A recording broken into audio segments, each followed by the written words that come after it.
Okey, mengapa beli Alfa lah, mau beli Recon car? Kadang-kadang second hand Joy mahal sama harga. Tapi ini interest low, 2 point something saja. Dia menang sini. Ini expect, okey? 2022, I hanya Joy 159. Leather seat, body kit, sport rim, follow Kento. Ini body kit kita install punya. 2022 expect murah mah. 2022. Boleh high loan 9 tahun. Rim kita tukar yang macam SC tapi bukan ori. Ini China punya, tayar kita tukar baru. Semua kita tukar. Bukan low spec punya rim. Lepas itu kita tengok dalam. Dalam kita bikin leather. Dia low spec kan fabric. Dia bikin leather kasih you. Ini leather cantik Sebab kalau you nak hitam kita pun boleh buat.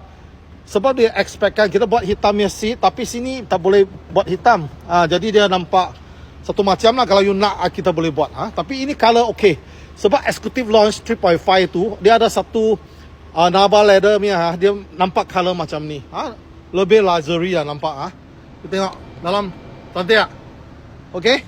Berapa bersih dalam. Dalam bau busuk, dalam bau lokok confirm belakang body kit macam ni lah. Dia ada camera reverse lah Macam mana pun dia ada camera reverse.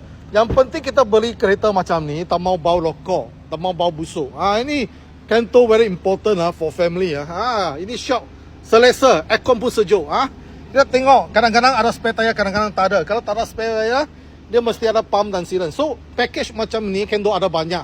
159 saja. Year 2022. Siapa berminat lojek Kento.